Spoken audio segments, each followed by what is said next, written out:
Hi everyone! Sorry for my bit of absence from YouTube. I actually got sick. You can probably still hear that from my voice. And remember last video I was like, oh, it's just the pollen. Like, I'm not getting sick. It's probably just the pollen. No.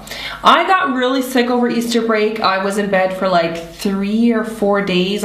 Came down with like really bad cold. Anyhow, now today's like gorgeous spring weather, and what I thought I would do is kind of a hits and misses, or tops and flops, favorites and not so favorites, or favorites and fails. I don't really know what to call this because I know a lot of people do favorites like every single month on the clock and near the end of the month. I do enjoy watching them sometimes, but sometimes I feel like there's already so many people who are doing those kinds of videos, so I kind of just don't do them all the time.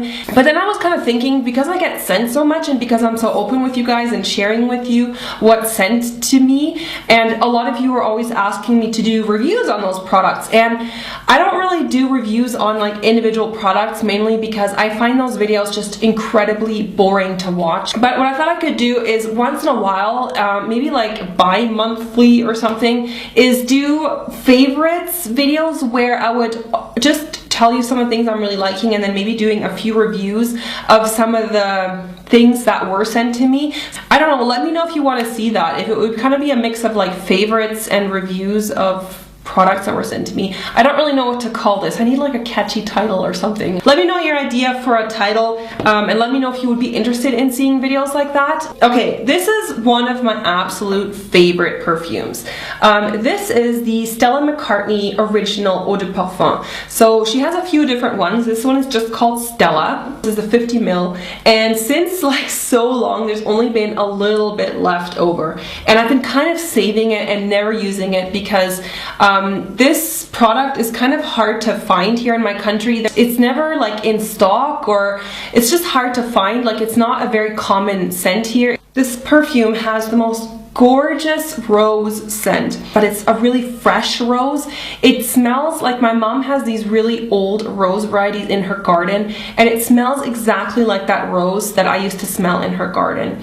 It's just a beautiful perfume. It's very feminine. It's not girly though. I think it's a very feminine, grown-up scent. So I decided, because I want to wear this perfume on my wedding day, which is coming up in May, and I went ahead and bought this huge ass bottle, and I ordered it online from the UK, so I had to have it shipped here, and I paid duties on top of it. This is the large bottle. This is 100 milliliters, so this was not a cheap thing, especially with the duties I had to pay.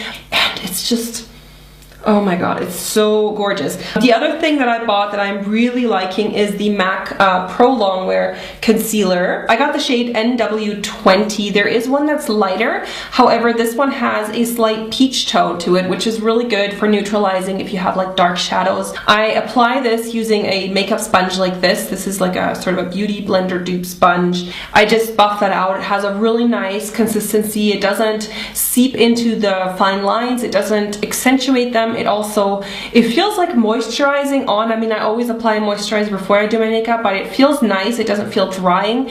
It's very, it has a good pigmentation to it, so it really covers up the dark circles. Then for foundation, now this is one that I'm a little bit kind of like, I love this foundation. This is the Clarins Extra Comfort SPF 15. Okay, and I've had this foundation for a while.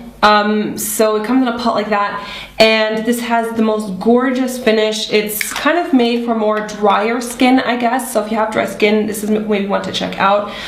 It's supposed to be an anti-aging foundation, whatever that means. It replenishes and it illuminates, which I really like the finish that this has. It has a very luminous finish. Like, it doesn't look shiny or oily or anything, but it just looks like your skin. The shade I have is 107 Beige, and this is kind of the part where I'm like, because it's not quite light enough for me. And this is the lightest shade that they have here in my country, which is really annoying because I know they make lighter shades of this in other countries. So I'm like really annoyed that I can't buy those other lighter shades here, because I think if I could, this could probably be my favorite foundation.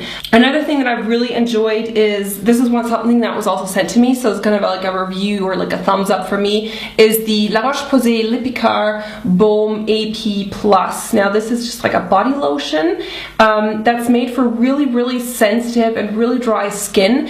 It's a anti-irritation and anti-scratching lipid replenishing balm. So I think this would be great for someone who has like eczema or flare-ups or really dry patches, something like that, where your skin is really irritated and really dry.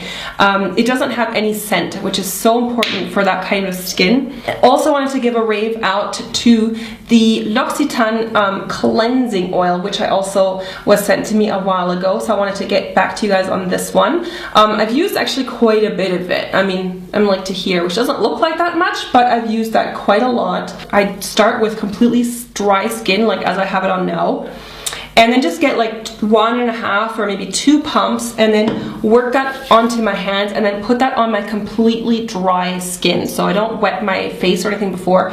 And this just like dissolves the makeup, especially fluid liners like gel eyeliners or waterproof mascara. What I do is I kind of just like grab my lashes in my individual fingers and kind of just roll them like this, and it just removes all the makeup without having to rub. And then you just splash some water on your face and kind of emulsify it, and then it turns into this like milk, and it just washes off without leaving an oily residue. So I'm really liking this. It doesn't burn my skin. It doesn't, you know, even if I get it into my eyes, it doesn't burn because I use it like right around my eyes. And so another product I wanted to get back to you guys on are the masks by Caudalie, which I got to try out, and I was sent all 4 of them. The ones that I like the most are the Instant Detox Mask, which is this one, and the other one is the Moisturizing Mask, and those are the ones I use the most, to be honest. The Detox Mask, here the ingredients is pink clay, grape mark, and coffee. So that pink clay, it dries, and of course your face feels like tight and dry when it's dry, but then when you rinse it off, it just feels really refreshed. I don't know. Of course we followed up with a moisturizer, so I've been liking this one. And the other one is the Moisturizing Mask. In the winter I had, you know, times where my skin was really dry, so I would apply this, and you can leave this one on. Like this one you rinse off, but this one you can leave it on and just let it absorb. You can put this on at night. And what I like about them is that they also don't have any mineral oils, they don't have sodium lauryl sulfate, they don't have parabens, and they don't have any animal products in here, so they're plant origin, which is nice. So I had a couple drugstore finds that I really have been loving, and they are the Max Factor blushes. See, I don't even know the name. There's no name written on them. There's just called here Pastel Compact Blush. Can you see that? And they have that gorgeous marbleized finish. So they remind me a lot of the Hourglass Ambient Lighting blushes. The ones from Max Factor I feel are very similar. This is the color Seductive Pink, number 15, and this one over here is called Nude Mauve, and they have that beautiful marbleized finish, and they have that very similar sheen, so when you apply them to your cheeks, they have a little bit of shimmer to them. So they're not very expensive, which is good. It's a drugstore price point. And I really like to apply them with my MAC 187 brush. I think the tag is worn off here. I've used this brush for so long. Something that really helped me this month is the Z palette, or Z palette. I bought 2 of these. I got these on Amazon. I'll have a link for them where you can buy them. I bought the extra large. I went ahead and depotted a lot of my eyeshadows and blushes and stuff like that, and that saves me so much space. So, I mean, the depotting is a little bit time consuming, but it was worth it because I was able to cut down on so much space and throw out all this bulky packaging. So the Z palettes are amazing if you have a lot of makeup, if you have a larger collection, or you work as a makeup artist and you have to take your products with you. Okay, and lastly, I wanted to give sort of my feedback to 2 products that I had received by PR that didn't really work for me, or that I just didn't like. And one is the Rouge Edition Aqua Lac by Bourjois. These ones are the new Aqua formulation, so they're supposed to be glossier. I found them just really streaky, like when you apply them. I don't know if you can see, but like you apply it and then it just kind of is like really streaky, and it doesn't apply evenly somehow. And the strangest thing is when you go to reapply them, like especially if you had dinner or you had food and then you want to touch up after, it doesn't stick to the lips anymore. They just do not adhere. I remember I was out for like a lunch date somewhere and I wanted to go and reapply it, and it just didn't transfer at all onto the lips anymore, which is really bizarre. This is not a bad product per se. It's the Bobbi Brown lathering tube soap. Now this is not a product that I say is not good. It's not a product that I'm thinking like, this is really an awful product. It's a soap in a tube. Like, I don't really know how much this thing costs. Again, this was sent to me, but I know Bobbi Brown is kind of on the expensive side here in Switzerland especially, and I think also in the United States. And it literally is like soap in a tube. Like, it's just soap. It's a good quality soap, but it's just something that we don't need in this world. I don't know. That's my opinion. I like a lot of the other Bobbi Brown products, like the one that they sent me recently, the face mist. I don't want to say I love it yet because I haven't used it enough, but so far I've been really liking this. But this tube soap, it's just like, why not just buy a nice bar of soap and use that? Like, why buy this? Like, I don't see a benefit to this really to justify a higher price point, you know what I mean? Alright, so that's it for my hits and misses, favorites and fails. I don't know what to call this. Give me ideas. Let me know if you want to see more videos like this in the future. I might do them like bi-monthly, just kind of to give me enough time to test everything out. And also I won't post them at the end of the month because I know that's when everyone does their favorites, so maybe I'll do them in the middle of the month, every 2 months, something like that.